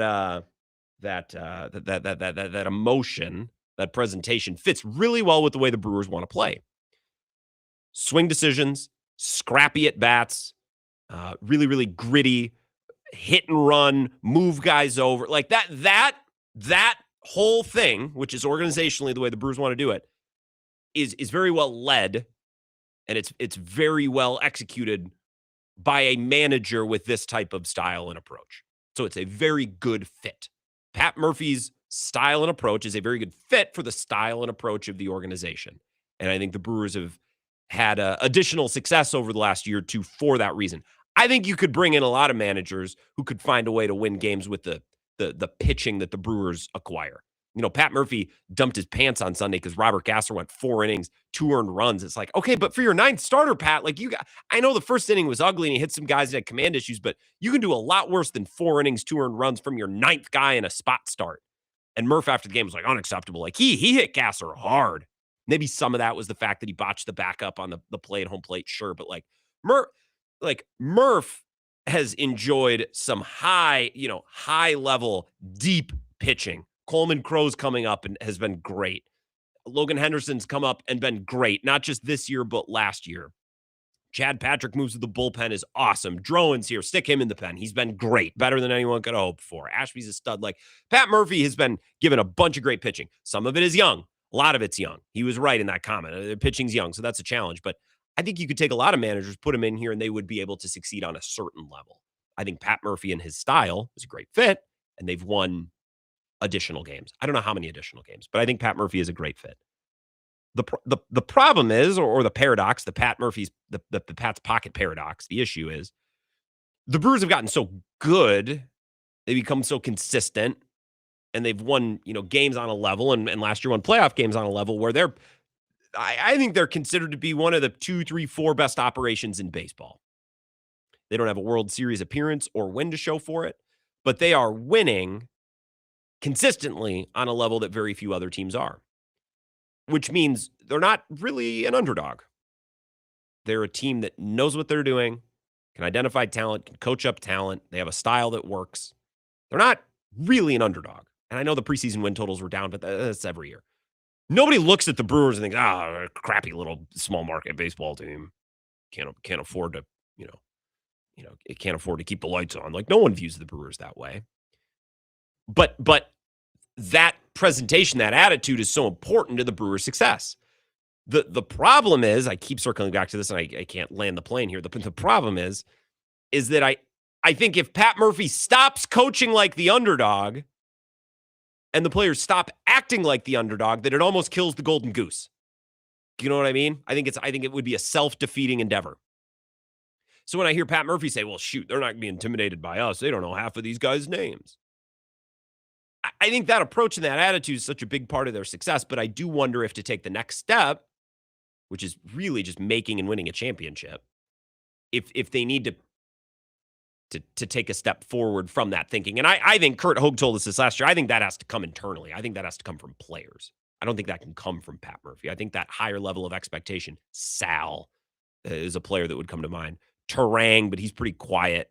Yelich, certainly, but it has to come from someone other than Yelich because Yelich almost feels like the lunch lady or the teacher. You know what I mean? He's in the classroom, but he's on a level above. It's got to come from some of these players. Churio, Terang, Sal, I think is a great example. So how do you graduate from the underdog mentality without losing the very thing that's made this era of baseball successful? It's difficult. It's a quandary. It's a paradox. But I do think they need to find little ways to just carry themselves a little bit differently. Chest out, if you will. But again, I think that takes away from the very thing that makes them successful. This is why I'm talking in circles. 608-321-1670, Wisco Sports Show. Who's that? I think Christian Yelich is a little too pretty to be a lunch lady, Grant. But you think so, Lee? I didn't grow up where you were. Yeah. I was doing a side job this past weekend, and I heard people that were at that. Was there some Dell's auto show down there this weekend? Possibly. In Wisconsin Dells, I don't know. Probably. Oh, you didn't? Oh, I heard about it. Something about the Dell's people. They bring their 6-month-old baby down there, and there's loud diesel trucks, no exhaust, whatever. And they're revving the engine. I've heard about this in the past. I'm not aware exactly of what it is, but I've had friends and I see Snapchats. Yeah. Yeah. So I guess they're 6-month-olds, running around with them. They're like, yeah, rev it up. Let's go. And the 6-month-old doesn't even have like earmuffs on. It's strapped into a stroller, held captive, and just getting, probably ear damage. But I'll spare the people of the Dells today. I saw an old guy using a flip phone today, and I thought of Mississippi Drew and his Toyota. But I actually really called about Brandon Sproat. Yeah. I think he's actually the inverse Bruce Sutter and Raleigh Fingers and Goose Gossage, guys at the end of the game they pitched 2 to 3 innings, as many pitches as it took. They didn't really have a pitch limit. Obviously, it was a different time, but that's what you got on the back end. You got 2 or 3 innings of 1 earned run, 2 or less. And my opinion on that is I miss CC Sabathia and, Randy Johnson, these pitchers, they could just throw. But, especially CC when he was like just dragging the Brewers to the playoffs, pitching on 3 days rest for, 2-3 months. But, I'll take a guy who will go, if you give me 4 innings, maybe 5, and you throw, sometimes take 75 pitches. You mentioned he walked the first couple. If you have good stuff, and I know he's had some outings where he's given up some earned runs, but I think he's got the stuff. Yes. And if you can take that at the front end and you can go to a guy like Drohan, and then Murphy mentioned that in the in his audio, I listened to some of Bill today, it's a tandem. So you have these 2 guys. If you have these 2 guys and they can give up 2 or 3 earned runs or less over 7 innings, the Brewers in theory should have the stuff in the back of the pen to close it out. I know he's come around since we booed him. You're welcome. I was even booing my TV when that happened. And then Uribe, I can't figure him out. He's got just electric stuff. I don't know if he's tipping his pitches or he just doesn't throw. Like, he's basically got 2 pitches. I just don't know. Guys are just timing him up, a 101 sinker, 100 sinker. Mm-hmm. It looks like the velocity's back up. And so if you can take that in the first 7 innings, they have it on the back end to get to it. And then your other starters, they eat more innings up. And, Freddie Peralta, Brandon Sproats basically replaced Freddie Peralta, who would give you an extra inning or 2, but he would give you an extra earned run or two as well. So you'd bring him out for the 6th. He'd give up, 2 hits and a home run, and then you'd pull him. And it's like, okay, if not for that last if not for that last half inning, it would have been a great start, Freddie. Jeez, yeah. Yeah. So thanks, Grant. Appreciate I'll be it. listening. Goose eggs over there in Westby. Sproats. So we've talked about, we did this last night too. We've done the Brandon Sproat thing a bunch. They're bringing him along. Pat Murphy said a couple weeks ago, we're not just going to let a guy, learn on the fly out there. We have expectations. We're trying to win. But if there was ever a pitching staff that could absorb and that could handle a guy like this, the current Brewers pitching staff is set up pretty well, because if Brandon Sproat gives you 4 or 4.1, or last night he did 4.2, if he gives you a strong 4, a strong 4.2, well, you have Chad Patrick and Shane Drowan looming in the bullpen, who on any given night can come in and give you length. It's a pretty unique situation. So they're almost additional starters or supplemental starters. Sproat's stuff looked pretty nasty last night. Here's Craig Counsell last night. Let's hear a little bit from Craigers. This courtesy Mike Clemens said before the game, we knew it would be hard to get hits off Brandon Sproat. Here's Craig. There, guys, Sproat's good at is keeping the ball on the ground. That's what he's been good at. That's when he's had success this year. That's what he's done. And that's what he did tonight. He got the ball on the ground a lot. It was a night that the ball needed to be in the air, and he kept it on the ground. So I was trying to see if I could find his ground ball rate here. His whiff rate was not as good as I was thinking yesterday. It's funny, his ground ball rate's only about 50th percent. It's kind of league average. I would have thought it's a little higher. You got a bunch of them. Joey Ortiz was busy at short. But the stuff was there. He got rolling. He took a no-hitter into the 5th, and it's just hilarious to me. It's so Brandon Sproat. You have an 8-run lead and a no-hitter going into the 5th, and you can't put yourself in line for the win. It's just been the Brandon Sproat experience. Pat Murphy talking about going from Sproat then to Drowan. Yeah, I mean, it's like the A-ball tandem. You know what I mean? Back in A-ball, you did the tandem, and you let them both go. So it doesn't always work that way, but it is kind of a neat concept, especially for young pitchers. But that was the plan going in. Drowan was, we know Sproat at 75, 80 pitches. That's kind of a mark that he's shown that's really kind of where he's at. And then to have Drowan come in, and he's very capable of going 60, 70 himself. So we felt very comfortable. I keep circling back, and I always am interested to hear what Pat Murphy says about Sproat after the game, because we can watch him and think one thing, and I think that there's a pretty good chance that the Brewers internally feel a different way. I think they view him through a certain kind of lens. And to hear Pat Murphy come out and say it there, it should make it clear to us, 75 to 80 pitches, that's about where we think he can be. That's saying that's all we expect from him. Going into a game, we're not looking for him to push past that. We're not expecting him to push past that. Total pitches. Let me pull up his game log here. I hate ESPN. Total pitches. Where's total pitches? I'll find it over the commercial break. But the Brewers don't expect him to go much deeper. So I don't think they're that upset with 4 2/3. I'm sure they would have loved to finish him the 5th last night to get him the win. But Drowan did the job, and the bullpen's rested going into tonight, Miz Day. The show presented tonight by Inn on the River, beautiful Trempealeau, Wisconsin. The Inn is right on the river. It's in the name. The parking lot is right there. The window, the sliding door of your room will look out over the beautiful Mississippi River. And the bluffs, the marina's right there. So if you want to bring a boat, it's in a little quiet side street. So the boat parking is easy. The trailer's right there. If you want to come down and fish or cruise the lake right above the lock and dam. Trempealeau Mountain Golf right around the corner. El Maro, I would highly recommend. Sullivan Supper Club or Trempealeau Hotel, both walkable. It's a great spot for a Western Wisconsin weekend. And this time of year, it's absolutely beautiful. So give them a call to make your reservation. 608-534-7784. Go online, inontheriverwi.com, and like their Facebook page, In on the River Trempealeau. More Brewers talk next. This is the Wisco Sports Show with Grant Bills on the Wisconsin Sports Zone Radio Network.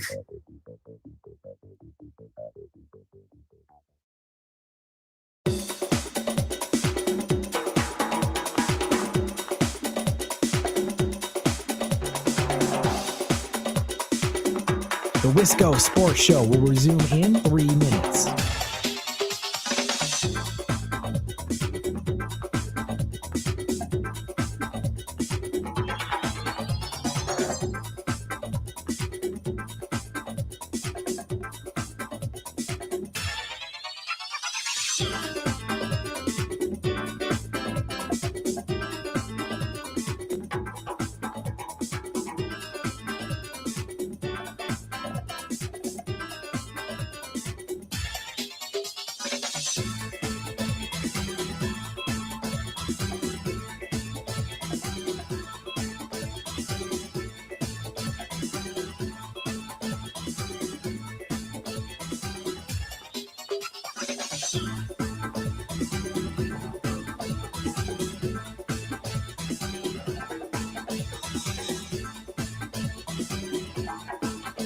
The Wisco Sports Show will resume in 2 minutes.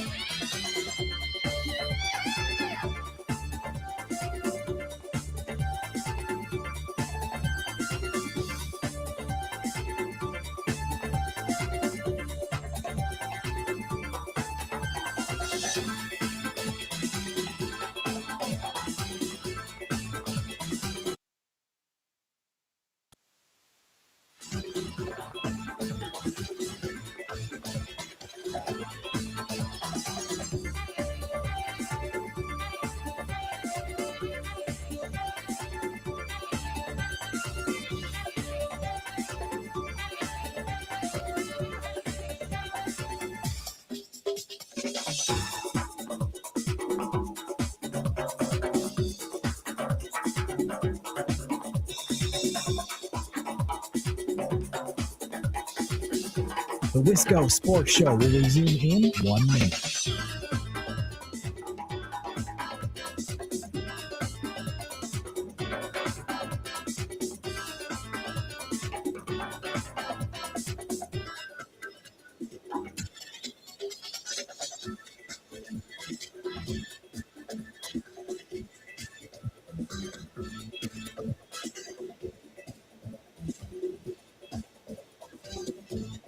The Wisco Sports Show will resume in 30 seconds.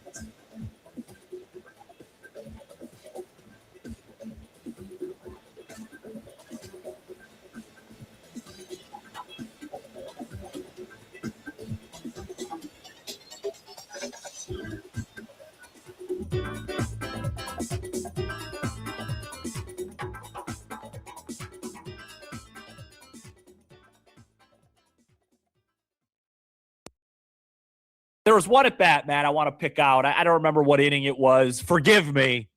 It was when it was a 2-0 game, runners on the corners, 2 outs, Sal Frelick at the dish. And he just let a ball get deep, poked it to left field, down the left field line for 2-run double. And there's nobody wearing a Cub uniform, including Nico Horner, that's even close to doing something like that. Instead, they swing for the fences. Counsell even said before the game, he's not worried about the hitting with runners in scoring position as long as the opportunities are there. Well, each team had 9 opportunities tonight. One went 0 for 9. One went 6 for 9. Any guesses on the team that won? You got it. Sam Moore from Sam Over. Locked on Cubs. We talked about this last night. The Twin series was not good. I know they won 2 of 3 because they pitched their tails off. Their offense left runner after runner after runner on base. I said it's going to have to be better if they're going to beat a better team like Chicago. And last night it was better. 6-9, couple home runs to boot as well. That dog will hunt. Couple more Brewers comments here. And your calls, if you're interested, jump on. There's nobody on hold, so I don't make you wait. 608-321-1670. Text here from John in Fall Creek. Go Crickets, John. Says, would the Brewers please make a move to bring a solid bat in? Jetlar and Pratt all seem like they'll eventually see the field this year, but there's got to be some vet they can make a move for without selling the farm to bulk up the power in the lineup. I don't know that there is. I mean, they're getting a lot of pop from Bowers at first, and Vaughn has looked good so far. So there's your first base DH group with Yelich as well. Now, if you can acquire a third baseman with pop, sure, that's just so much easier said than done. And I don't think the Brewers are looking for external solutions on the left side of the infield right now because their solutions are internal and very good. They love Cooper Pratt. Clearly, they already paid him. They must like Jet Williams, unless he was like just the throw-in in the deal. They really wanted Sproat, and they're like, sure, we'll take Jet Williams, but I have a feeling they must like him. And he was a very highly ranked prospect in the Mets system too, so why not? Lara is an interesting one because right now they're outfield between Churio and Yelich and or Bowers, but they're not going to play left field all the time. So the rest of your outfield amounts to Garrett Mitchell, who's in the lineup tonight, Lockridge, who's hurt, but let's not act like Lockridge is a star. He's just another guy. So I think if there's room for an immediate internal improvement or external, which I wouldn't bet on because that's not Matt Arnold's strategy at all, I would think Luis Lara or an outfielder, and not an infielder. Let's see how Joey Ortiz looks over the next week or two. Changed his batting stance. Some of the numbers look a little bit better. Again, he's not going to hit 30 home runs, and he's not going to be one of the most productive members of your lineup. But if you can get solid shortstop play every day and the types of at-bats they're looking for, good swing decisions, not a lot of swings and misses, okay. I liked this comment from Pat Murphy last night on Jake Bauers, echoed something that he said a couple of weeks ago. This is the question and answer. Jake Bauers absolutely raking right now. What does it say about where Bauers is at that he does this, in a game against a lefty where maybe he wouldn't normally be in there? Yeah, you're right. My concept of left on left, I've talked to you guys about, it makes your team better if the lefties can handle lefties. And we showed that tonight because Bauers, Frelick, Yelich, Bryce had 3 solid at-bats himself. So our lefties were good tonight. Pat Murphy is a much more analytics-driven manager than most would think. Most people think of Pat Murphy and think, old school guy, throwback, manages with his gut and not with the nerds and the analytics. He's pretty analytically driven. Like, he's pretty, I don't think he would be a fit with Matt Arnold in the way the Brewers organizationally are running the thing if he wasn't pretty sharp analytically. I think he buys into a lot of the data, and why wouldn't he look at what the data has led to, the data that they use to build a pitching staff and to acquire guys. Like, come on. So Pat Murphy's more of a nerd than I think the average bear would think. However, I hear comments like this, and I'm like, yeah, see, this is good for baseball. One more time, just the left-handed part of the answer. He wouldn't normally be in there. Yeah, you're right. My concept of left on left, I've talked to you guys about, it makes your team better if the lefties can handle lefties. And we showed that tonight because Bauers, Frelick, Yelich, Bryce had 3. So Bryce, I guess I can't speak to the quality of at-bats. I don't think he had any hits last night. He didn't have a big night. But we were talking about it in one of my group chats. It's like, wow, a lot of lefties in the lineup against Imanaga tonight. And I don't always need a manager to eschew the data or the numbers. But every once in a while, like, I want to be a little surprised with a lineup. It's good for baseball. When it's like, well, I want my lefties to be able to play against lefties because it makes the whole lineup better. It makes the player better. Look at how in Chicago right now they're handling Moises Ballesteros, who's in the lineup tonight. I don't think he's played since like Saturday. So he's been slugging or slumping. So they do a righty-lefty thing with Ballesteros and Shaw. Like, I'm not saying that lefties should always hit lefties and righties always need to be in lineup against righties. But isn't it more interesting? Isn't it more fun when a manager operates in a way or operates, under a different line of thinking or with a different goal other than just lefty, lefty, righty, righty? It's more interesting. It's better. I say this about all the leagues and all of the sport. I'm not anti-analytics, but folks, the day where every coach and every manager is making the same decision based on the same data is the day sports stop being interesting. Because now it's just a simulation. It's not a sport. It's a simulation. So I like that school of thought from Pat Murphy. 608-321-1670. Let's take a call here. Wisco Sports Show. Who's this? Hi, Grant. Matt from Madison. How you doing? Hey, Matt and Madison. I'm doing well. How about you? You wanted pretty well. Thanks. Yeah. Good. You wanted a caller to mix it up a little bit, so I figured I'd call in. Appreciate it. On the morning show this morning, they were talking about the A's no-hitter going in the ninth. And it was also brought up the fact they had no one up in the ninth inning, which when you think about the way Murphy manages and the way good managers manage, and then I was just shocked watching that on I think it came up on MLB Network or something. And so the guy gave up a single top of the ninth and then had to face another batter and gave up a 2-run walk-off home run. Mm-hmm. And it's just interesting to think about the way the Brewers have been managed under Murphy. That would never, ever happen. But I bet about half the teams in the league that could happen. Yeah. And so that just struck me right then and there as it was, going down. Because I was like, he gave up the hit. He should be out. He's almost at 100 pitches. What's going on? And like 2 pitches later, 2-run home run. Lost the game. Which game was that again? Was that somebody had a no-hitter in the ninth? That's what you're describing again? Refresh my memory. Yeah. It was Oakland A's up 1-0 on I guess you call them Anaheim Angels now. That's right. Yep. And they, scraped across 1 run, top of the 9th, the A's, so they're up 1-0. And you're figuring, okay, he might actually get the win. You don't have to pull him out because he's not going to, be at risk of going to 10 innings or whatever. And anyway, they left him in, hung him out to dry, and ended up getting the loss instead of the no-hitter. I would have had someone ready the second that no-hitter was dead. You know what I mean? I think the 100%. Brewers operate that way too. And They were someone had to be up and operating ready. it in a different context last night. In the 5th. Like, they were ready to go get Sproat. 100%. Yeah, they were ready because he'd already.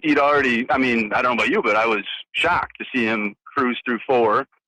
He didn't fully cruise, obviously, but he really stepped up, right? The way he started, when he walked those first 2 hitters, we're all thinking the same thing. Like, oh God, here we go. Yeah, exactly. It felt like we were on the cliff sides for a bit, especially after Yelich's leadoff and whatnot. But yeah, I mean, that was one of the better starts you can expect. And then the other thing that struck me, I was actually Friday night, and I didn't even have the volume on, but you could see he was talking about Crow, and when he was talking about him, he then put his hand on his head, and he looked like he was shook a little bit. And I went to my friend. I go, you know what? He's shook because he knows he's got to send this guy back down.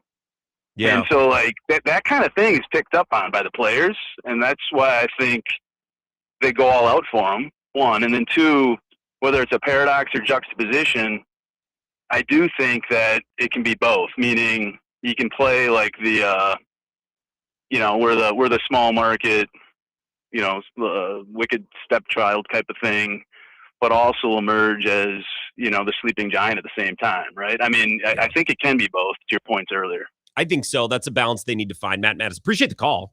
And a really good point comparing the way the Brewers handle their staff to maybe other teams. I think that's one of the more interesting parts of sports that still, in ways, operates independently from analytics. Like one part of the sport of baseball, I think I'm getting a look and an idea into the way a manager operates is which relievers are you letting them go? I know that a lot of those decisions are informed. I know that. But I still think we get a little bit of the style of managers, the stylist or the stylistic choices. On the underdog thing, just to kind of put that topic to bed, and we'll come back and talk about something else. I wonder if the messaging is different, public versus private. So Pat Murphy sits down in his office last night to talk with reporters and say, well, shoot, the Cubs, they're not going to be intimidated by us. They don't even know half of our names, So that's what he says to the media. And a lot of people roll their eyes. And I rolled my eyes a little bit going into the Dodgers season. I don't think that messaging was productive. I don't think that was helpful. But I do wonder if then he goes into the clubhouse, the door shuts. Now what is he saying about the Cubs? Now what is he saying about the fact that, this is your rival and this is the team where your old manager is? Like, I wonder if the messaging behind closed doors is, well, shoot, they don't even know who we are. Like, I doubt that's what's being said behind closed doors. What's presenting publicly to the media and to the fans and what's being said in the clubhouse, messaging before and after these games. I would just be interested. Great call, Matt. Appreciate it. Nice to hear from you. 608-321-1670. You can text, you can call on the other side. I want to work in some thoughts from a great hockey game last night, great basketball game last night. Even if you're, somewhat skeptical on the NBA, watching Wembanyama and the Thunder and the Spurs go at it last night was, might have been the highlight of the NBA season so far. So we can get into that. And of course, anything on the Packers or the Brewers, that's just kind of all on the table all throughout the night. 5 minutes. We'll be back right after this.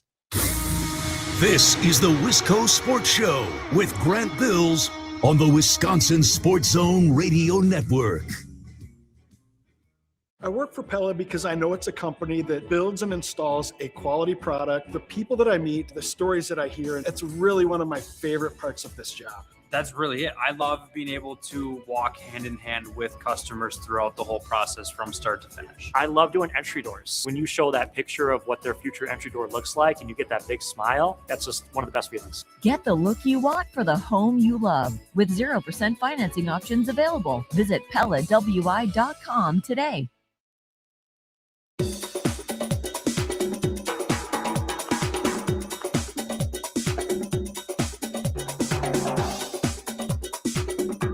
The Wisco Sports Show will resume in 5 minutes.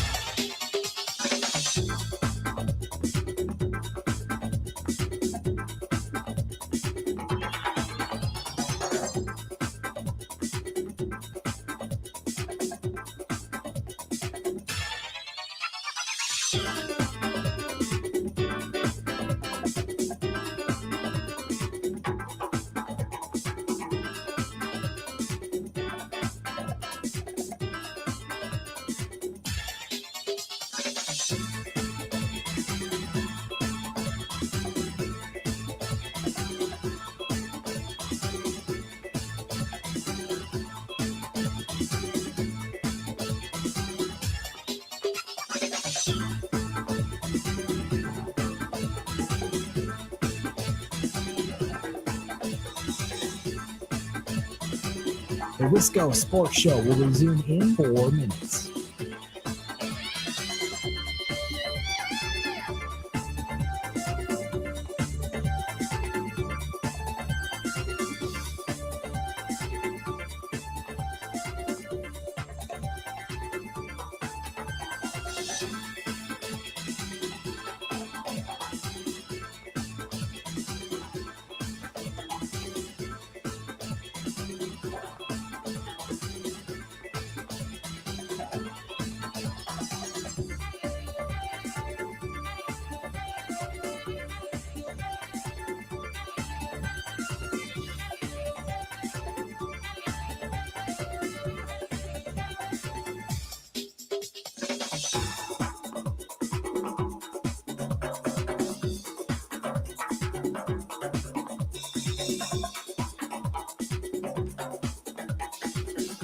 The Wisco Sports Show will resume in 3 minutes.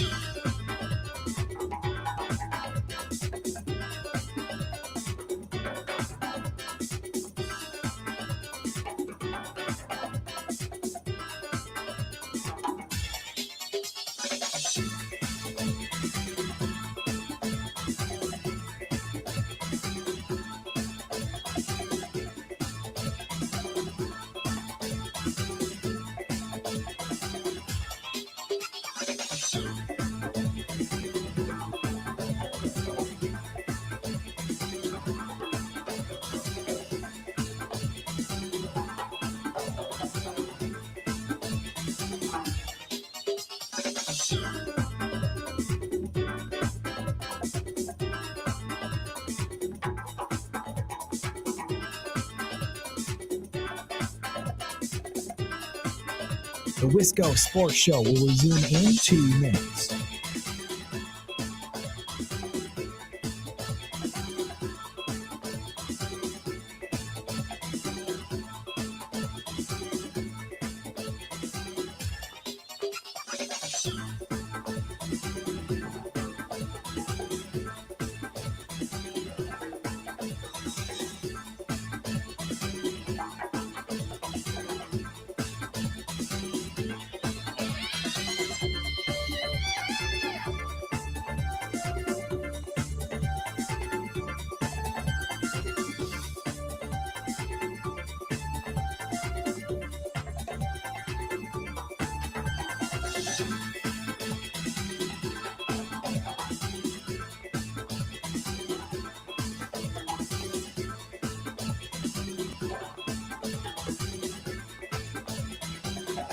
The Wisco Sports Show will resume in 1 minute.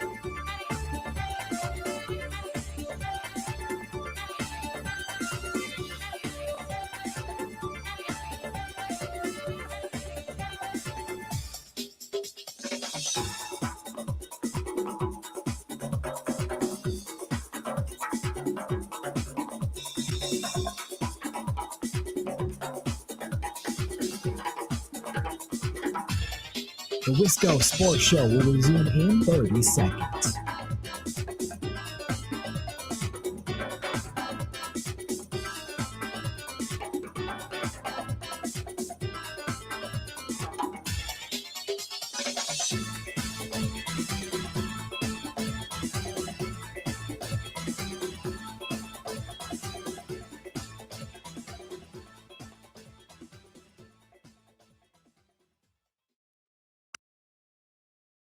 You know, Pete made a mistake with his choice of words, and you know, I think he's aware of that. And that's it. He made a mistake, and we got to move on from it. It's a reality of this job. It happens. Fan interactions happen. You want to try to keep them positive, even when they're not. Sometimes, when it's in a really emotional situation, it's difficult, but it's still a requirement of the job. Yeah, fan interaction can be fun. It's dangerous, but it can be fun. So I wouldn't say don't do it. Did you talk to him at all about what happened? Yeah. What was your advice to him? I think just what I said. Thanks, Craig. Craig Counsell, I had to play that cut. He's talking about PCA. If you missed it, over the weekend, Cubs White Sox, there was a woman, a fan in center field, who was getting on PCA's case, and I believe he said to S his effing D-U-B. I believe that's what he said. Common rivalry language, but probably not something you should say as a player. Whatever, players get mad. This reminds me of Jarren Duran. One of my all-time favorite Major League Baseball moments is when a fan from the stands, Ebo and I have fun with this all the time on the morning show, yelled down, I believe at Fenway, I believe it was a Red Sox fan, yelled down at Jarren Duran, tennis racket, you're going to need a tennis racket. And then he told that guy to shut the F up, you effing... word that starts within the fourth letter of the alphabet. Sixth letter of the alphabet. Tennis racket. You're going to need a tennis racket, which is even funnier because, again, I think it was a home fan. So anyways, PCA gets into the fan, which I don't really care about. It's not our team. The part that I care about, and it cracked me up, not a funny situation. No one got hurt. I think we can laugh at it, right? The part that I find entertaining and funny is going into Brewers Cubs last night. Huge matchup, rivalry matchup. I'm following Jesse Rogers on Twitter, covers the White Sox and the Cubs for ESPN. Tweeted, the Cubs and Brewers faced each other for the first time tonight since the latter eliminated Chicago in the playoffs last season. Been such a good rivalry of late. 1.5 games separates them currently. Tweet. The next tweet. And I was seeing all these with no context. It cracked me up. PCA on his interaction with the fan yesterday. I regret the word choice. PCA, I'm just bummed out about the word choice and that a bunch of little kids will find their way to social media and see that as well. Again, poor word choice. Theme is, I think he regrets the word choice. More from PCA. Directly or indirectly, I don't think the women in my life would ever think I would use those kinds of words regularly. So again, I'm seeing these next tweet. 77 degrees, wind blowing out 15 miles per hour for Cubs Brewers. Like in the middle of it all, PCA is talking about his interaction with a lady fan who wasn't being very ladylike to PCA, but different rules for different folks. In case PCA didn't make it clear, he regrets the word choice. I think just what I said. Yes, correct. That's what he said. He said it a couple of times. Thank you, Craig. Just what he said. Yeah. Yeah. 608-321. 1670. I think just what I said. Correct. Just what I said. It reminds me a little bit of when Craig came back to American Family Field the first time. Said, boo, cheer, whatever. Just have fun at the game, man. It's Memorial Day. Just have fun at the game. And I heard that. I said, Craig, there will be no fun for anyone involved. Not for you or not for us. One of the two. Nobody's having fun here today. Yeah. I think just what I said. And that's what I said as well. Thank you, Craig. PCA, I did get a good kick out of that. A little bit of breaking news, I guess. A little update to pass along. Todd Rosiak tweeting this for those of you wondering how Quinn Priester is doing. Quinn Priester is scheduled for 5 ups, 75 pitches in his next minor league rehab start on May 21st, which I think is incredibly optimistic. Like, he's scheduled for 5 ups. Oh, the way he's been throwing, man, might take him a little bit more than 75 pitches. 75 pitches, 5 ups. Okay. Yeah, we'll see. Brandon Woodruff will have a 3-up live BP, 45 to 50 pitches on May 22nd. So it'll be later this week. Brandon Lockridge had stitches removed from his right knee today. Estimated return is still mid to late June. 5 ups, 75 pitches. That's... I can't even... Okay, whatever. I'll move past it. Brewers lineup tonight. Mitchell is in. Vaughn is out tonight.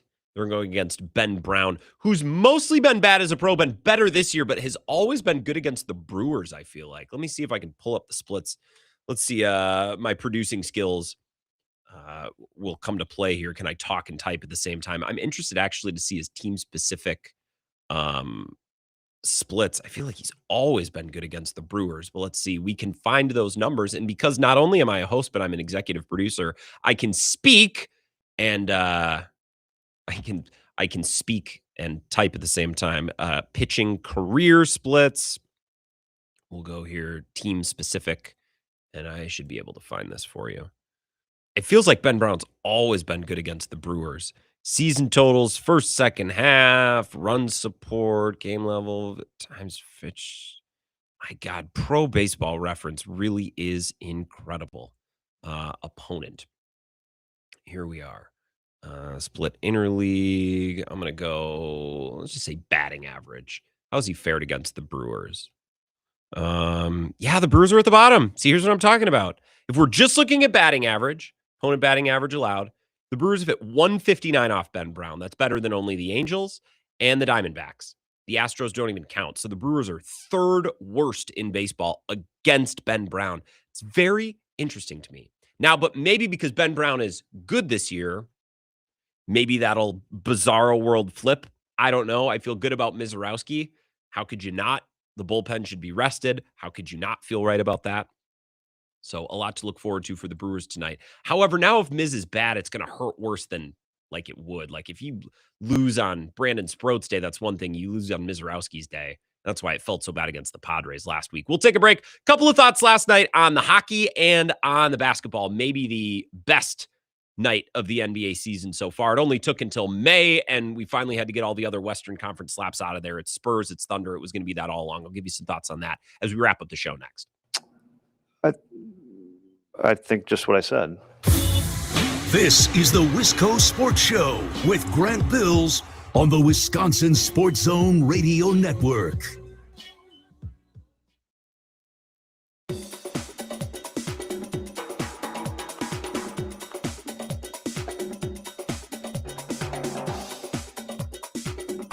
The Wisco Sports Show will resume in 3 minutes.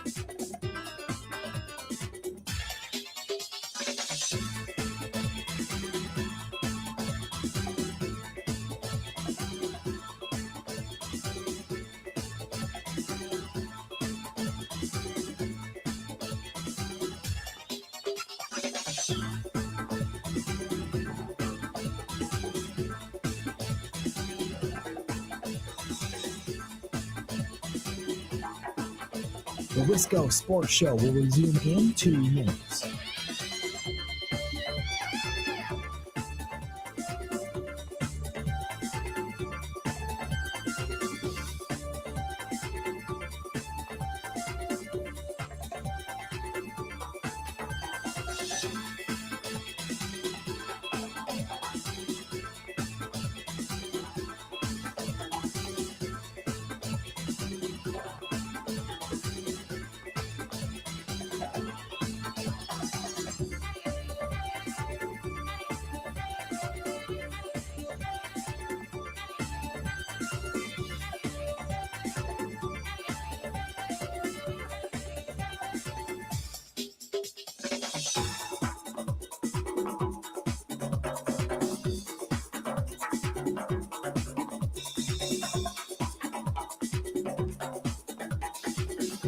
The Wisco Sports Show will resume in 1 minute.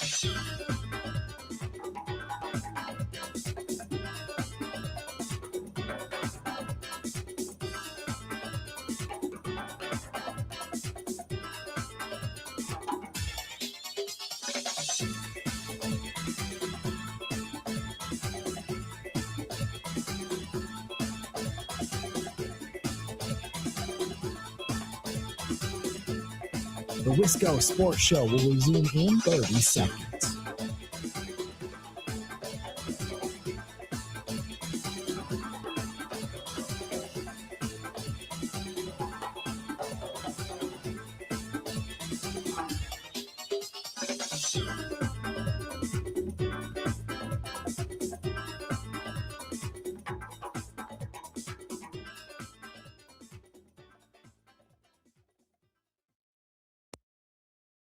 Spurs got numbers. Holmgren now behind the plate.